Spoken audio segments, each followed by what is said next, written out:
Dans le marché vibrant et bruyant de Kintaba, une grande ville africaine connue pour ses ruelles animées et ses cris de marchands, vivait un boucher légendaire nommé Marius. Son étal se distinguait toujours des autres. Ses morceaux de viande étaient d'une fraîcheur irréprochable, sa présentation soignée et son sourire chaleureux attiraient les clients comme des abeilles autour du miel. Chaque jour, hommes, femmes et enfants se pressaient devant son comptoir, impatients d'acheter sa viande réputée comme la meilleure de toute la région. Marius connaissait chacun par son prénom, plaisantait avec les anciens et offrait parfois de petits morceaux gratuits aux enfants. Tout le monde l'adorait, tout le monde lui faisait confiance. Parmi ses clientes fidèles, il y avait une jeune femme nommée Awa. Elle venait presque chaque semaine acheter de la viande pour sa famille. Mais, avec le temps, son intérêt pour Marius dépassa celui de simple cliente. Elle était fascinée par l'aura mystérieuse de cet homme. Comment faisait-il pour avoir une viande aussi tendre, aussi différente de celle des autres bouchers? Cette question la hantait jour et nuit. Et, peu à peu, un autre sentiment naquit en elle, une attirance, presque une obsession. Un après-midi, alors qu'elle réglait son achat, elle osa lui demander avec un léger sourire. « Marius, quel est ton secret? Comment ta viande peut-elle être si différente des autres ?» Marius, surpris par son audace, la fixa un instant. Ses yeux sombres semblèrent briller étrangement sous la lumière du soleil. Puis il répondit d'une voix calme mais énigmatique. « Certains secrets ne s'expliquent pas avec des mots, Awa. Il faut les voir de ses propres yeux. » Intriguée et impatiente, Awa insista encore et encore, jusqu'au jour où Marius céda. Il lui proposa de l'accompagner jusqu'à son village natal, situé à 2 jours de voyage de Kintaba, au cœur d'une forêt profonde et redoutée par les habitants de la ville. Le voyage fut long et éprouvant. Ils traversèrent des collines verdoyantes, franchirent des rivières boueuses et marchèrent sous l'épaisse canopée de la forêt. Le chant des oiseaux se mêlait parfois au rugissement lointain des bêtes sauvages. Malgré la fatigue, Awa était excitée, elle se disait qu'elle allait enfin découvrir le fameux secret de Marius. À leur arrivée, le village se révéla étrange. Il était presque vide, silencieux, comme si le temps s'y était arrêté.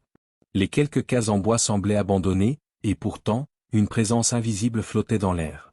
Marius installa Awa dans une petite maison isolée et posa une condition stricte. « Tu peux dormir ici autant que tu veux, mais n'entre jamais dans ma chambre.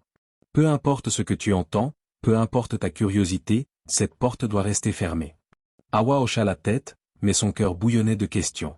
La première nuit, allongée sur une natte dans le salon, elle entendit des bruits étranges venant de la chambre de Marius.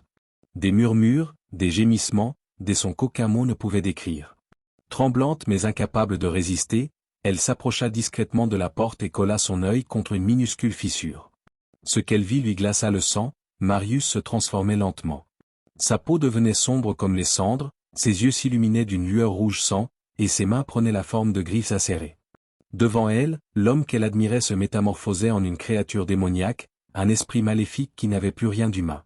Awa poussa un cri étouffé avant de perdre connaissance. Quand elle se réveilla, elle se trouvait attachée sur une chaise au milieu de la pièce. Une bougie vacillante éclairait faiblement les murs couverts de taches sombres. Marius, redevenu humain, la fixait avec un sourire terrifiant. « Tu as désobéi, Awa. Je t'avais prévenu.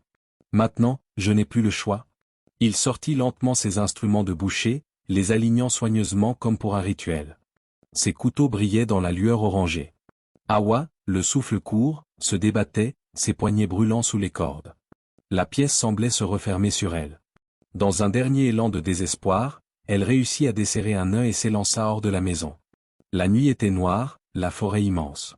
Elle courait sans regarder derrière, ses pieds nus lacérés par les pierres et les ronces. Le souffle chaud de Marius semblait la poursuivre, même si elle ne l'entendait pas. Chaque pas résonnait comme un tambour de mort dans sa poitrine. Enfin, au bout de ce qui lui parut une éternité, elle atteignit un autre village.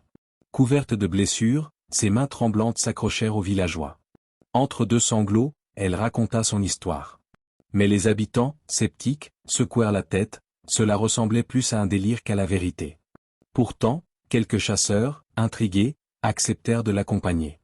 Ensemble, ils retournèrent sur le lieu qu'Awa décrivait. Mais lorsqu'ils arrivèrent, il ne restait rien. La maison avait disparu. À la place, il n'y avait qu'une clairière vide, éclairée par la lune. Les chasseurs la traitèrent de folle et la ramenèrent au village.